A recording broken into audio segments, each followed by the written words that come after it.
Welcome to the Franchise Frontier, the podcast where we explore the evolving franchise landscape, dive into latest industry trends, and share actionable tools and tactics to help you build and grow your business. 1, 2, 3, 4.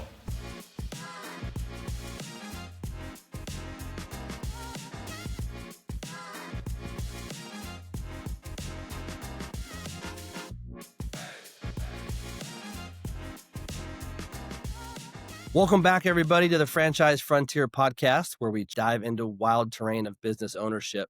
I'm your host, Dave Kimura, and today we're talking lawn care with Heroes Lawn Care and the owner of Heroes South Jacksonville, Chris Stone. Chris, welcome. Yeah, thanks for having me. So, Chris, when you think about this and just understanding your journey, let people know, what inspired you to become a business owner? Wow, I'm not sure I ever thought I would be one, to be honest with you. I was in the corporate world, corporate ladder, and everything was going just fine. And then I think as you, I guess, get older and wise, hopefully that happens at the same time, that you start seeing things are really out of your control. And again, it matters to some people and it doesn't matter to others. But for me, what happened is I would be with a company and either they would get purchased, there were layoffs that would happen and they're basically out of your control, and end up becoming, having some responsibility and having some different roles with, more smaller mom and pop operations, but they were, they really helped you take pride in yourself and your work because you could see your fingerprints all over the company. Even though you didn't own it, you could see it versus, the big corporate world. And so what happened from there is I simply just, I cared a lot about that, and the brand became me, it became my family, it became everything about my life. And, at the same time, there's still an owner. There's still the other family that still has control. And so at some point, I'm not a control freak. It's nothing to do with that. It's just really about, if I see a vision or something that can happen, and you think it's the best thing for the company, sometimes it just doesn't get to go that way. But as a business owner, that's the one benefit. So I guess long story short, to answer your question, I always wanted to create something, kind of lasting, and it was that involved my family and I in the community and it being more local. That's really what it got down to. It was about building opportunities, being able to provide stability, for my family and I. Again, layoffs or whatnot, it's really kind of under your control as long as you work hard and stay focused. But then also creating local jobs for good people. I got a lot of good friends here locally, and they've been through the same things I've been through. And it's just being able to help support them and really do have the ownership mentality that, we're going to help them, we're going to hold their hand, we're going to walk them through it. Because ownership, everybody thinks it's more about, running a show, but it's becoming more of a servant and helping others achieve their goals. And that's really what I want to do. Yeah, I appreciate that. Servant leadership is always a major thing. And I think that building a legacy, like you said, for your family, you get to make all the decisions. The good ones and the bad ones are definitely on you. So when you started the process and said, I want to look into business ownership, is there something that drew you towards home service? And then with that being said, what drew you to the particular brand or system? Yeah. So initially, my search lied with uh, purchasing an existing business. Um, you know, I didn't want to create, I'm in an industry, my primary career, I was in an industry where I was doing very well, very successful. And I envisioned myself being able to stay in it. But then also, I wanted to get something more established. So I looked at established companies that have been here in town for forever. Do we get in, help them out? But then when I realized I was creating more of a actual job or role for me. And I did at the time, I didn't really want to do that. I wanted to stay in the current industry I was in. So then I'm working with a broker, to look at these existing companies. He said, well, what do you think about franchises? And for me, obviously the first one that pops up would be like a Chick-fil-A or something. And I'm like, he's like, well, sure, but that's not what I'm talking about. There's all kinds of franchises. So I thought, okay, well, like what? About 110 franchise opportunities later, it really came down to two. And then to your point about home services, I think as a world as a whole, you look at home service businesses, and I think the way I see is they're only going to continue to grow. And there's more opportunities out there. And so I thought, okay, what do people continuously need? There's obviously HVAC. There's different line or different companies that you know will forever be a need. People are looking more for comfort now. Well, I don't even want to say comfort. They cherish their time more than they do spending time doing these home service deals, right? As my grandpa would be the guy that would fix everything. Now people cherish their time more with their family and whatnot, so they tend to, hire somebody else to come in because they just, again, they don't want to spend the time doing it. So, and I'm not far from that as well. So I thought, well, what is something that I enjoy when I come home? What's the one thing that I would love to just have handled for me? And then I thought, okay, the lawn. One of the first things you do when you pull up to a house is you can't but help see it is somebody's lawn and how it looks. So I thought, okay, if somebody could pull up to their house and they can look at the lawn and say, honestly, they don't even look at it. It's just part of the routine. They just go in and they notice nothing's wrong with it. I thought that's a pretty good deal. And where I live in Florida, there's a lot of HOAs, so they obviously help the home service industry, especially on the outside. They have requirements, and I thought, well, that's a good thing as well. I live in an HOA neighborhood. I appreciate it. Protects your investment. Just thinking through all those, that's what ended up kind of driving me to Heroes. There were a few other lawn cares, but honestly, the brand, and the team and the support of Horsepower Brands at the time, was really appealing, and that's what really kind of helped me. After I swear I looked at probably 20 something businesses to then 100 and plus franchises to get down to one, which was Heroes. To your point, I think it's a little bit of a misconception. Everybody thinks franchise, they think McDonald's, Chick-fil-A, etc. When you get into how many franchise businesses there are, it's mind-boggling. There's things that are franchise. Now I'm sure you drive around now and you go franchise, franchise, franchise. Things that you just don't know. Yeah.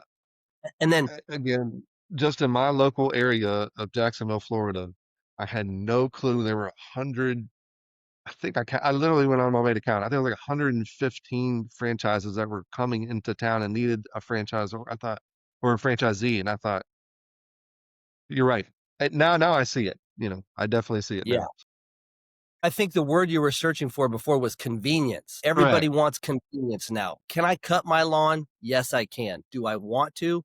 Not necessarily. And I think that there's a lot of our businesses, when you talk about home service that, especially at Horsepower, that we add that convenience. When you talk about Blingle and you talk about the ability to do holiday lights, that's a convenience. We talk about, can you and I build a fence? Yeah, we could, but we don't want to. Or cut our lawn or fertilize our lawn or take care of the irrigation. So convenience, I would agree with you. After the COVID year, everybody started to realize how big of a deal convenience was. You can go to Target and they have it already picked for you. You can have them bring it to your car. You can go pick up groceries from the drive-through, which is, to me, it's crazy, but it's still, we use the convenience. If you're not using the convenience and you need to, it's great. And the safety factor too, Dave, as far as a dad now with 4 kids, I've developed a level of, maybe it's a healthy fear of climbing to my 2 story to hang lights. Well, no, I'm gonna have somebody else do that.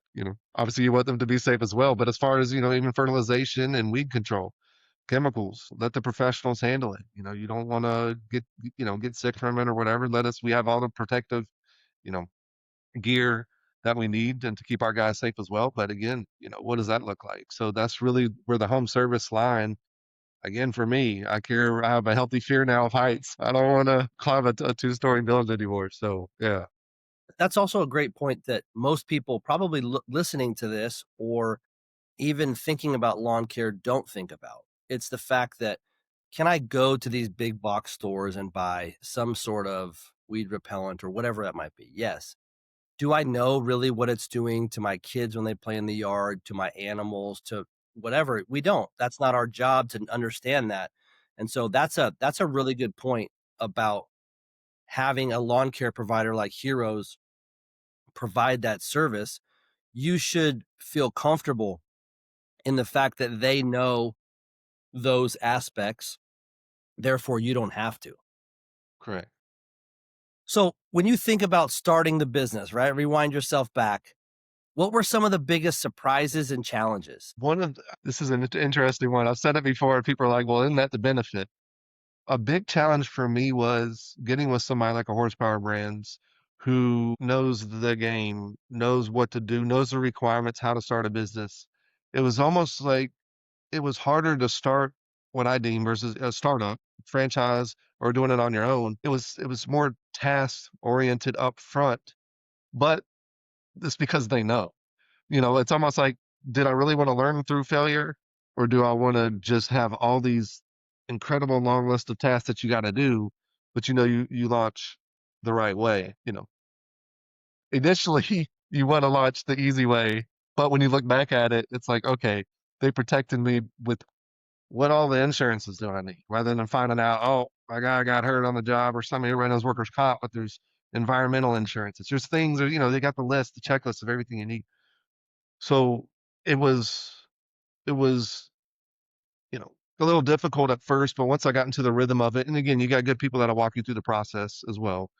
That really helped out a lot.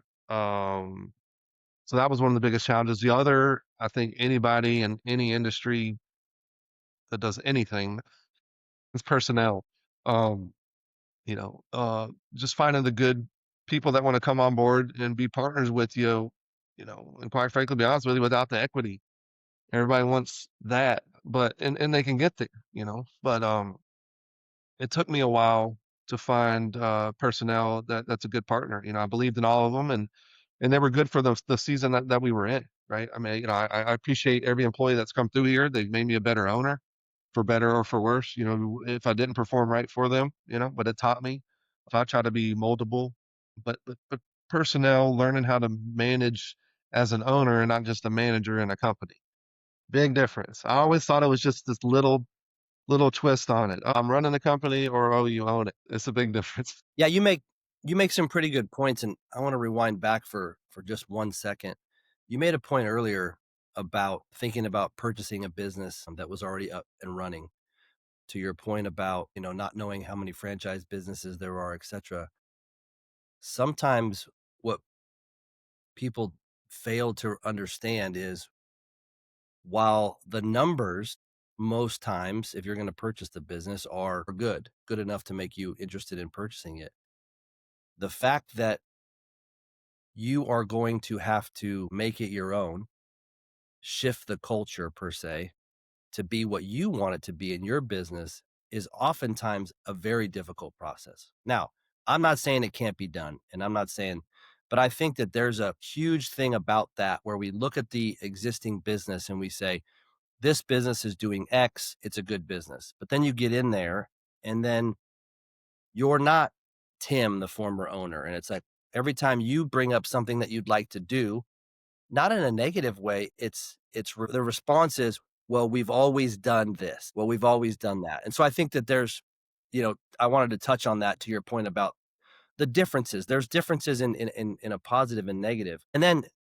touching now on I've done a couple of these podcasts with some owners, and you know, my question based on your personnel comment would be, do you feel as if the better you got to understanding the business, the more it made sense to you of the type of personnel that you wanted to hire and or train to do the things you wanted them to do?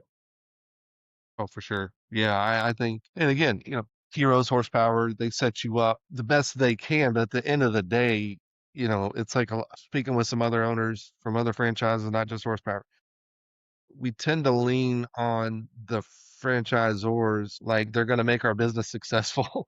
And at the end of the day, they're here to support us with what they can, but it's our business, it's our money, it's our deal. So to your point about the personnel, it was really, you want this role and this is how the guy should look. And it's okay, fair. You're looking at a business that makes sense. But then what you realize is, say, okay, hey, through the first iteration, or not iteration, but the first so many guys that you have in that role, you start to absolutely understand the nuances of what it really looks like, right? You're not, it's not this type of guy. It's, well, actually, and it could even be regional. It could even be our area. It could just be my side of town that my franchise is on.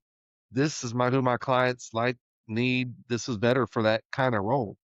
Yeah. Does the technician need to be able to lay down FERT and have the proper licenses? Absolutely. But They like a guy that actually comes and speaks to them more than just shows up and disappears. And so you learn, you're correct, Dave, for sure, that down to the GM role, to the operations role, to the irrigation technicians, what they're looking for, what they like. Absolutely. It's I call it seasons, but somebody will come in for a season, and your clients will learn from you. You learn from your clients what they like, and then correct. I mean, I've just recently made some changes, and I'm at a place now where when I launched, I thought, wow, I got a great team. And I did, for that season. But now in the season I'm in now, I look at it, I'm thinking, wow, my team has really got it going on right now. But it took a year and a half and a bunch of different seasons in a year and a half to find that out. So yes, sir. Yeah. Well, and like you said, whether or not you've been successful your whole career running, now it's your business. So now at the end of the day, your people that are walking around are your mobile business card. They are a reflection of your business, your beliefs. So when it comes back to, you know, the type of people that you're hiring, to your point, it's not about the are they certified? Of course they are. Do they know what they're doing? Of course they do. But at the end of the day, it's like, okay, so these people are representing what I want for our customer journey for people that are dealing with us for Heroes of South Jacksonville. This is Correct. what I foresee as in my business, what I want out of our customer journey. And there's a certain type of person that can provide that. I know for a fact that there are people that maybe don't know how to provide that in the beginning that you teach. You have to be somewhat of a chameleon to be able to understand as the seasons change and as you learn things, you just have to be able to adapt things. And I think that's what makes you have a strong team. Yeah. I think for sure. I mean, again, and you initially started with about buying a business to culture. Right, and how much that ties into obviously what we're talking about now with the personnel. Existing businesses. I've been in a, I never started one before Heroes. So I've gone in and not fought against the cultures. I've had to learn them, and I would take some from what was there and adapt it to my own. But the culture is definitely there and it's deep rooted. To now you start it. You start with your culture. Unique aspect is you've got to bring in people who can get the job done immediately. Would you ideally like your culture to be established from day one? Yes, but if you got an irrigation tech that's got 25 years, he can figure things out, you bring him on board.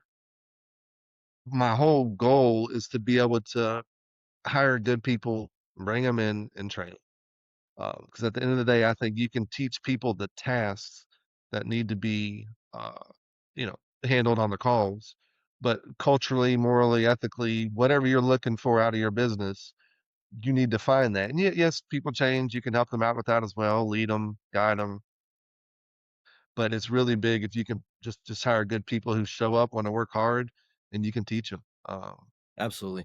I know I know that Heroes in my brain, when I talk about Heroes, it's sort of one of those expansive brands.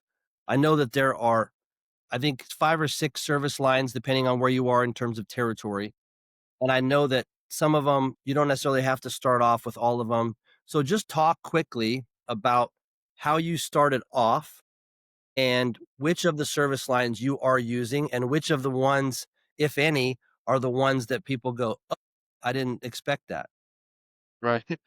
That's actually a really good question, Dave, because Heroes, when I first launched, there were, I guess I'll tie this into your business being adaptive culture and things might need to shift. But Heroes, when I first got on board, there were requirements. You needed to launch with this, this, this. You need to represent this brand, this vehicle, this. And I appreciated it because I thought, okay, we're launching strong. In lies with that launch, though, is extra stresses to immediately jump off again a startup, no existing client base, anything, a fair amount of cost out with these requirements.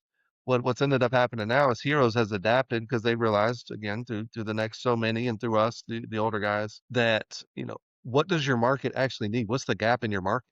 Yeah, we can launch with all these lines, but are they, am I going to launch? Not that Heroes ever asked that, but the snow division in Florida, the answer is no. Now they ever never said that, never required us to do that. But again, say it's mosquito, mosquito legion. Do you know? does your area have a mosquito problem or not? So do you really need to launch with that? We also have a duty line where you pick up pet waste. That's actually a market here that I'm really, once I get more established in my ferret and irrigation divisions, I'm going to push it. I actually had a buddy 12 plus years ago. He started his own. He got his truck wrapped one day randomly, was not a franchise or anything, picking up pet waste. And we kind of ragged on him. Like, dude, what are you doing? No, Talk about it. he is Genius. retired.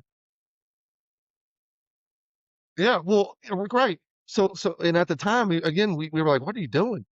6 trucks later, he's retired. He's enjoying life with his family. I thought, this guy, man, he knew, but he has set the market up for that. So again, I know I can be successful with that duty line here as well. When launching, I launched with 5 product lines, that we were looking at offering. So initially it was fertilizer, forest, irrigation, army, duty, mosquito legion, and landscaping. I wanted to try to cover it all. What I envisioned for Heroes was to be kind of the Netflix of lawn care. You have a reoccurring model, monthly subscription type base, and if people show up to their lawn and it looks green, they go in a house, they go outside with their family and kids, they play in it, everything's fine, you're good.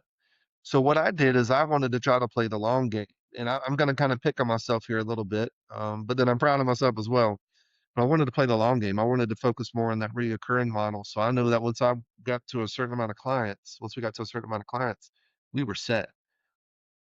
What the challenge that lies with that is you're obviously talking about a lot of clients, but again, that model of Netflix or whatever you want to look at, that is reoccurring.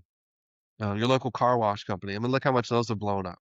The reoccurring model, and so I really focused heavily on doing that. With that said, I know once we get there, we'll be a forever company. But I also needed to get more revenue in. So I've kind of adapted to saying, hey, I actually need to take some of these landscaping jobs and really focus on those to help get the numbers up because I did not have an endless supply of money in my bank account to help support this business because you will run through it quickly. The SBA loan, whichever route you may go, it flies out quick. And so you got to really focus on, especially when you start up with keeping all your employees on salary because you don't have the business to keep somebody hourly. These different things that you learn and you're thinking, okay, so I've learned, I launched with the irrigation army, fertilizer force, turned both of those into a reoccurring models. And again, Heroes was able to adapt with me on it. They weren't really fond of that at first and now they are. I don't know if it's because of me or what, but again, they've worked with me on that.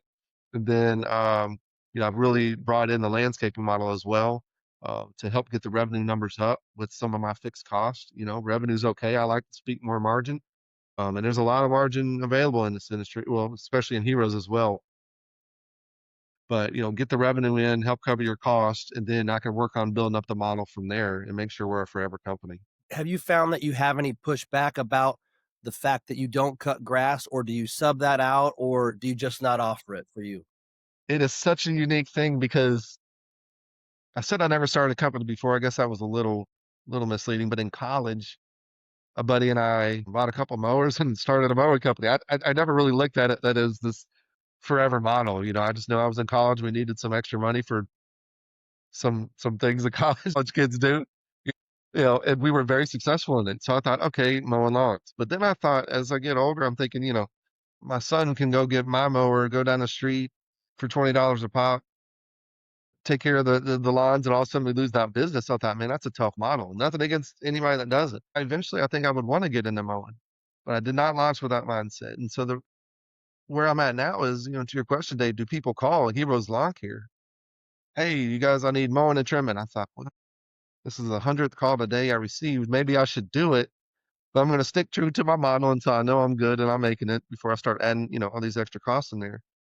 But what's unique, I think, as well. So to answer your question, yes, Heroes Lawn Care. Do they think we mow? Absolutely. I'm trying to train our locals here that say that's more of a kind of a lawn maintenance, request, not a lawn care. We care for your lawn in a sense of are the roots nourished? Is it getting the right? So there's a little different mindset. But I think eventually what I will do is I probably will add it, add mowing to our arsenal.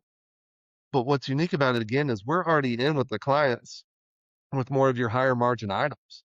So now it's like, okay, I can do that for a favor, but it's not me mowing the lawn for 30, $40 and saying, hey, I can add these other services. So I think, will it supplement what we do here? Absolutely. Can we get into it and be successful? Absolutely. I really think though, but launching with the models that we did initially and getting that client base built up that way and then going into it, I think will pay off in the long run for sure. That's an incredible, unique perspective that I'm sure, not a lot of people have thought about, to be on the lawn already before you start to cut it. And then your point about that lawn mowing and trimming is lawn maintenance, Right. and what you do now as lawn care is a I'm gonna say it's a really good spin, but it's not a spin. If you really think about it, that's what it is. Lawn care is what you do. You're caring for the roots, you're making the weed removal, you're making sure the grass looks incredible, so Right. then you can maintain it and cut it. So that's an incredible, perspective as well. So when you think about your day to day, and I'm sure this has changed over time, but a typical day of a business owner at Heroes, what part of the jobs do you find most rewarding and kind of what keeps you on your toes? Yeah. So the most rewarding, and I've always been in sales in some kind of way my entire career and honestly, we all are. It's so funny when you hear people talk about, I don't sell, I can't sell. You sold me to talk to you for whatever time I'm here talking to you now. It's whatever you want it to be. And so, but what I've always thoroughly enjoyed through my career of being in sales and business development, and I always looked at business development as developing the business to handle the sales that we were able to bring to the table. To now as an owner, you know, the driver still is, hey, my name is Chris. I'm with Heroes Lawn Care. How can I help you? And you sell them and you get somebody who you've never met before, never known to want to buy your product or your service and then pay you for it. It's really rewarding. So that to me, even the smallest sale, man, in my other industries, sold millions of dollars of jobs, $1 million jobs to a client now that is still 58, $60 a month. And it's still rewarding because it's like, wow, that's a victory. That's neat. But what comes with that? It sounds like a quote from I can't remember the movie, but comes great responsibility. A client, a B2B versus a B2C industry, that client, that individual is spending their personal money for you to come help take care of what they need. And I take a lot of pride in that, and if we're not performing the service the way we should, we will own up to it and we will fix it and we will get it right. And clients personally get in touch with me. I am involved day to day. I want to be more where I keep my finger on the pulse versus answering the phones. We're working towards that, but for now, it is a lot, very involved. But again, I just recently got a good team now where I think I can start, handling a little bit more day to day to them and let them report back to me. Yeah, you took away my next question. My question was going to be, how do you balance working in the business versus working on the business? And I think a lot of that, what you were leaning towards, is now it's about your team and understanding how things go. But I'll let you touch on that.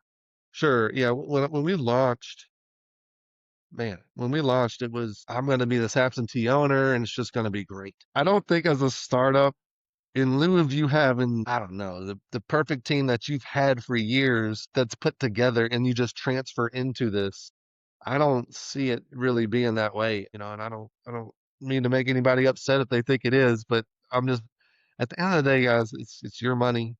It's your money, your family's money on the line. And until you know that thing is rolling, you're going to be involved with it. Sun up, sun down, 2 a.m. You roll over in bed, you think, we need to do this, whatever. It changes for sure. So I think, as far as being in the business versus looking at it from, I look at everything as far as the airplane kind of models, 50,000 foot view, 30,000, 2010. I need everybody to own a certain level. And so I'm trying to preach that to my team. I brought in a GM one time who, he was a 50,000 foot level guy. I thought, man, that's great. It didn't really work well because I'm the 50,000 foot level guy. I needed somebody to be at the 30 for that role. Again, I would love if I could truly step away, but you need your guys who can actually put their feet to the ground and go do it. uh, you know, your 10,000, your ground level 10,000, then your 30, your GM or your operations guy. Like he needs to think more at that level. If somebody has the capacity or can go up to the 50, that's fine but you need to have somebody in that role. So until I'm able to get the different altitudes or levels filled, I'm having to be in it. Do I get on the ground when I need to? Absolutely. If there's a gap and somebody needs to go backfill some trenches for the irrigation system we just installed, I'm out in the field doing it. While my head's still in the sky thinking about, okay, how can we get something else going? So being in it versus looking at the business, I'm there for it. Luckily, again, I've got a good team. I've been blessed where I'm kind of more at the 10 to 15,000 now, but my goal is still to get to that 50 one day and just kind of rest on my team and know that they got to handle it. Yeah, that's a great perspective as well, and an interesting way to look at it in terms of the altitudes. Because to your point, it doesn't matter if you're semi-involved or what it might be. In the beginning, the 6 months to a year, you gotta be all over the place. You gotta be flying the plane from the ground level up and down and back and forth.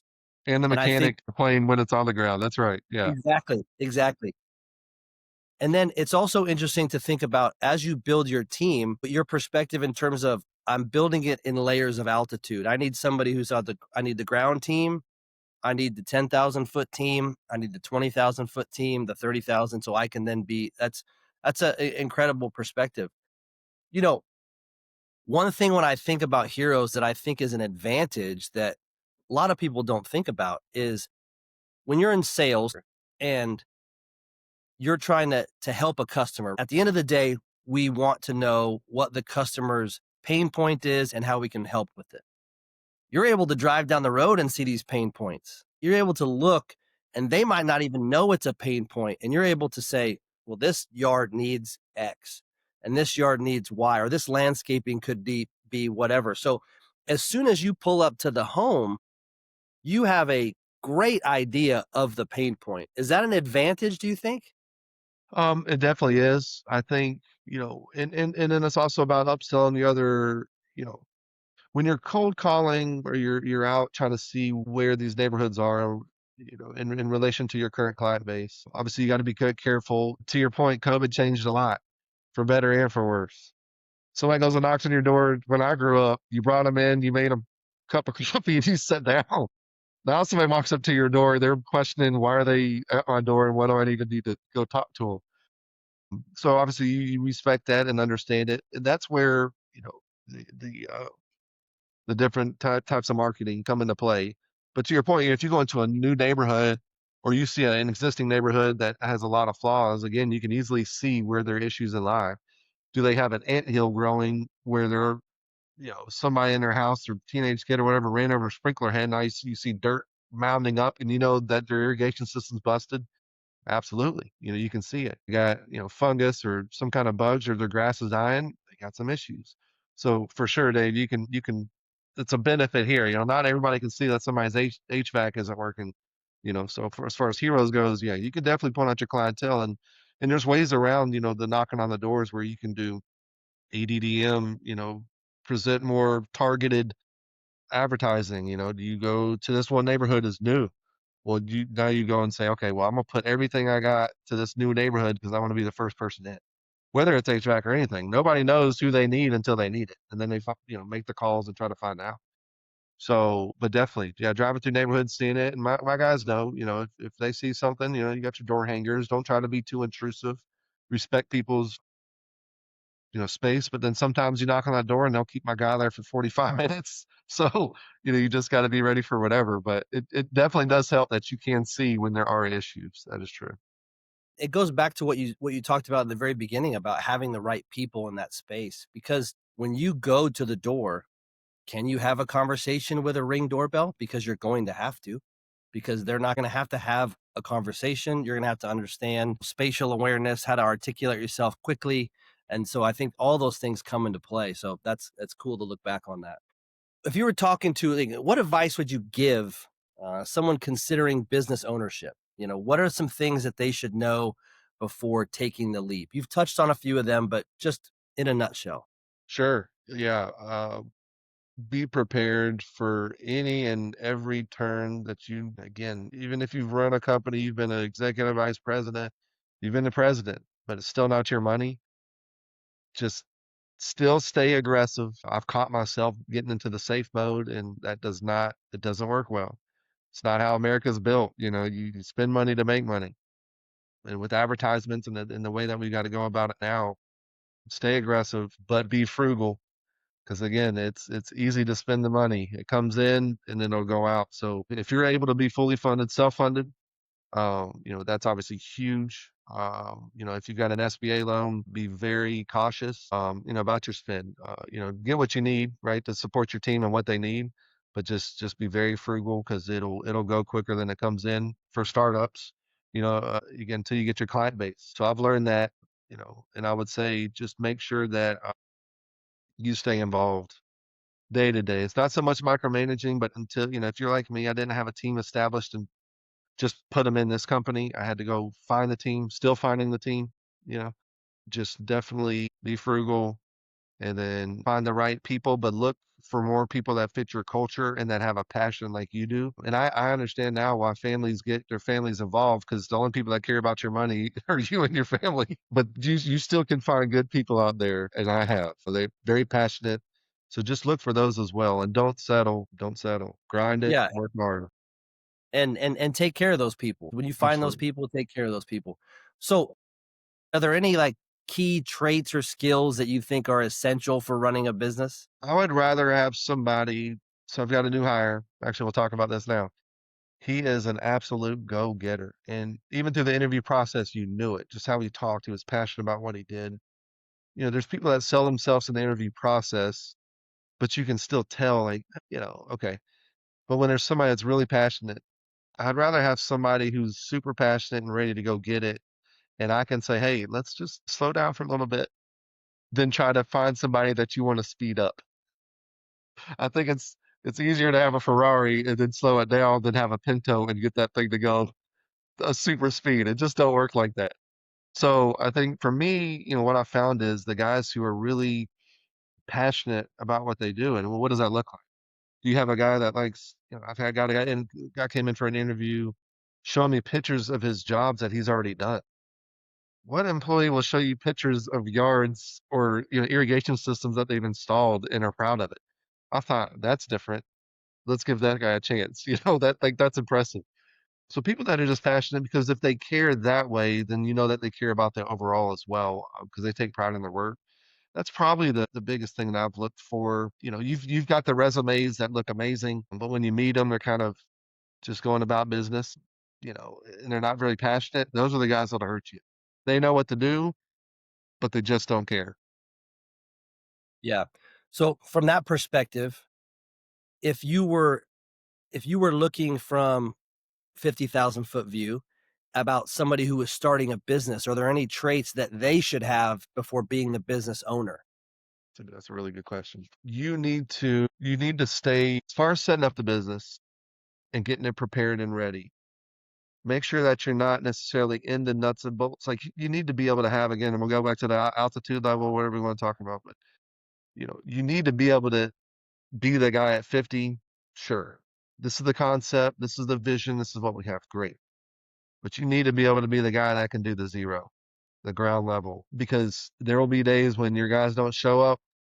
Sometimes you're able to move the jobs, but when there's that client that you've moved two times already and they've got to get it done, you got to go out and work at it on your own. So just having the capacity to do the 0, the 10, the 20, 30, 40, 50. I think for me is a way that you can really fight off the issues that come to you and being able to be maneuver, be mobile, whatever you can do. You're on ground level and all of a sudden you have a 50,000-foot level call where somebody calls you and says, hey, this, and while you're sitting there digging trenches, you can still have that conversation. For a startup, I think that's absolutely critical. If you're going to buy a business, you've been to those levels, but you're staying up here, you're going to buy an existing business. Sure, I think there's a chance to be successful just staying at whatever altitude you want to stay at. But for a startup, especially a franchise, you got to garnish the respect of others as well. Get on the ground level, be with them, meet them where they are, wherever they are. You go and meet them, and be capable of doing that. For me, that's probably the biggest trait that I see. There's people that have vision, but they're not the doers. There's the doers that don't have any vision. Startups, I swear you got to have it all. Yeah, you have to definitely agree, you have to be very multifaceted. You have to be a visionary and an integrator at the same time. Absolutely. So, let's reflect a little bit. If looking back, if you could start it all over, is there anything that you would do different in preparing or owning the business? And is there one, call it mistake that you made that you can look back on now, but every new business owner should hear about it? Absolutely. I got the answer to that question so much that I've lost months of sleep on this decision that I made. I will gladly share that one because it at the time was the most amazing issue to have. And it was quite frankly, still, if you looked at it, you'd be like, well, it's a no-brainer. But then just this past year, it hit me. And it's something I've done before in other businesses. But again, as an owner, your mind changes. You're not so free. So when I first launched, I launched, I believe it was probably March of last year. And first few months were kind of slow, but all of a sudden we got into the summer season. And irrigation in Florida is hot. And these people's grass, if you have any kind of drought, it'll die quickly. And they need these repairs immediately. It got to the point in my first year, 3 months in, my irrigation tech. I had one irrigation tech, one FERT tech. Was kind of how I launched. My irrigation tech was booked out 6 weeks in my first summer. So, okay, that's a problem. So then what I did is I was like, okay, what do I do here? And I was like, do I go and bring somebody else in? But there's a lot of capital I got to use. A lot of capital I got to use. I got to buy another vehicle. It's got to be wrapped. I want to present it to the market the right way. What do I do here? So the GM I had at the time, and I thought about it. Again, it seemed like the right move. We went and bought a vehicle, and we thought, there's no way. Like 6 weeks out is absurd, and people are still okay with it. I thought, well, if I get another vehicle, the worst I'll be is 3 weeks out. And it's just common sense, right? I'll bring everybody else up. Get the vehicle, spent working capital now. This is where the lesson is learned. Working capital is key. Brought the vehicle in. That vehicle came in for about 2 months. We were able to capture the market. Was able to make up about a third of the cost of that vehicle in that first season. Great. Everything looks great until you get to, November, December, and now guess what? You don't need another irrigation tech, and that van's just sitting there, that working capital sitting there. Now you got payroll coming up, you're thinking, wow, that extra $40,000, $50,000 I spent sure would be great right now. And it would get me through the season. Lesson learned. Working capital is king. Once you get it coming in, you'd be very thoughtful about how you spend it. The hindsight now, looking back at it, you know, was a price increase probably a good time to happen? Shorten my lead time that way, but make more margin on the same hours that I have. This year it hit me like a ton of bricks. I thought, what did I do? I could have made more money and kept the working capital at the time. I thought, okay, I would have had a lot less stress if I was thinking about that. So, and again, if the market can handle that, which it would have at the time, I guarantee you, I would have been able to lessen my lead time, still had enough, 3 weeks, but at a higher rate. It would have been the right move to make. And again, I've done that same exact model as a business, like running a business in the corporate world, wherever it looks like, where I would have made the other decision all day. But as an owner, it didn't click right at the time. So, Well, there's a lot to be said for a quote from somebody that said, "When you become a business owner, you have to stop having the employee mindset." mm, Whether it be, "I want the nicest desks, I wanna have the best phones." It's like, that's an employee mindset because you're used to being the employee where it's like, "We make X amount of dollars for the company, why wouldn't we have these things?" But there's a difference, and it's not a negative, it's just you have to change your mindset. You can no longer have an employee mindset when you become a business owner. you can. It's exactly right. Man, that was a doozy. I mean, I'll be honest with you. That was a tough season for me. That 3 4 months was brutal. And I would have been just fine had I had that working capital. And to your point, you know, those situations come up every single day. Do you buy the new desk or you buy a slightly used one? $500 doesn't seem like much when you got a few 100,000 in the bank because you're launching. You're thinking this is great. Next thing you know, it's gone. So you couldn't have said it any better, Dave. It's right. It's right.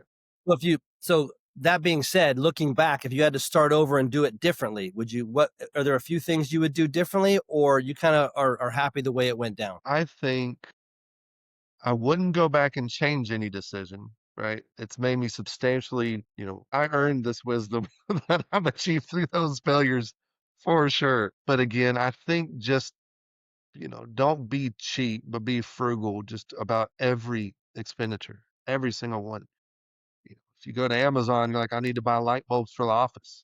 Do you need to buy the dollar one or can you see with the 50-cent one? I'm talking about every expense.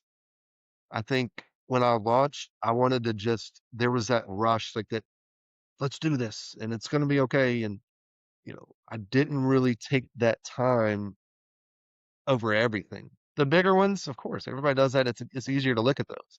But I get now why other owners I work for really pay attention to the pins that the office buys. Everything. The hope is obviously the day will come where you don't. Does 50 cent versus a dollar on a pin matter or a light bulb? It does, but when you're in the moment and you're cash flowing and everything's fine, that's a completely different look. So yeah, There's there's a lot to be said for that as well. There's another perspective to look at it where those type of, we're talking about pins, but those type of things in business can also be used as a bonus, right? Hey, I know we started off with this desk, but we've done this as a company, so therefore now we're going to do this. yeah, it doesn't You know, have, it's a positive. Like, hey, we're going to start off with this because we need to. But now, guess what? Because of you're right. That's a great way to look at it.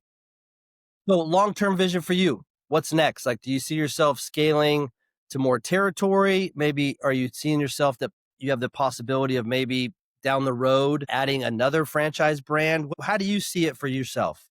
Yeah. So where I stand now, obviously, just getting the model sustainable, continue to grow the client base. Obviously, that's again to your point. You said future, but now that's the focus. Future for me looks like is the territory that I was able to get where we are. I don't know that I need to look at another heroes territory. That would be a big task. But again, if I get the right team and it pops up, opportunities come, sure. I'm not against it. But definitely where we stand now, let's just get to where we're cash flowing. And I'm looking at probably within the next year. That's the real possibility, where we're sustainable and everything is just fine. And I've got my ebbs and flows, right? I mean, summer, don't get me wrong, everything is great. But I would see us being able to get to where we're reaching almost to our theoretical capacity. It's a number that I've kind of established that, hey, if I've got two techs here, one tech here, we reach this revenue, that's at our theoretical capacity. And I know that if we're there and our cost levels are here, I'm going to rest in that. And I'm going to rest in that until I pay off the bills. And then from there, we're obviously going to continue to grow in our market. In the market, again, the territory, I can't talk about it enough. The territory that we're in, I don't know that do I need to get more irrigation techs and fertilizer? Absolutely. Fertilizer technicians. There's capacity here for us to take this thing from, a million and a half. I honestly don't know that there is a limit in this territory that I'm at. So for me, it would be brand recognition, continue to grow on that. If we get to a point where we become stagnant and we're good, and we're making the money, everything's fine, clients, and we stay where we are, right now the growth is just straight up. And I don't need to take on any more right now than just the new clients that we get. But again, once I get to that point, I'll let you know, Dave. We'll have to do another podcast. Yes, that'll be the day for sure. Yeah, I think that there's a lot to be said for that, and it was somewhat of a loaded question because in the model that you're in Heroes, having those different revenue streams, you just then grow out the revenue stream as opposed to adding a territory or whatever. So let's say you're really strong and you're cash flowing well to your goals for the irrigation. Okay, now let's ramp up the duty. That's right. Let's ramp up the mosquito if we need to. So I think that it was kind of a loaded question, but at the same time, I like to think about Heroes as an empire builder. You have the ability to start it out, but you have the ability also to build it into a great empire. That's right. Heroes and horsepower. So to your point, you got your client base. It's easier to sell clients on other, again, to your point, duty, mosquito legion, whatever their gap or need is, once you're in and you're successful with them. Absolutely. Like you said, I genuinely see it being different divisions, and they are basically now. I've got managers, for each, but what is how far does that go? Yeah, I got a Right. fertilizer force manager. He's got his technicians under him. Really get it established to where we're protected there. But then to your point, they've horsepower brands, so that's just heroes. But then you look at horsepower and you're like, okay, well, they've got 7, 8 different companies now that if the territory is not taken, or even if it is, what does it look like partnering with them and saying, hey, I've got this client base, you got this client. I know this is what they're looking for, and really, using that branding to your current client base. It's just the brand, man. Just getting heroes solidified. It's not about me, it's about my team. But as an owner, clients love when they get to talk to the owner. But the trust factor to me personally, to the brand heroes, to the client, where they know these guys are going to take care of me. To your point, do you go and get a Mighty Dog Roofing, Stand Strong Fencing, whatever different model that horsepower offers, and just kind of slide that in? I think there's a real good opportunity for that. And I wouldn't be opposed to it. I just know the battle lies in that next year and a half day for me. And all right now, I didn't get back to the 50, like you said, when the moment's there, but right now I'm probably about a 30. So Yeah, absolutely. Well, Chris, I appreciate your time and thanks for being on the podcast. This is the Franchise Frontier, where courage meets opportunity. I'm Dave Kimura. Thanks for listening and keep pushing forward with your why.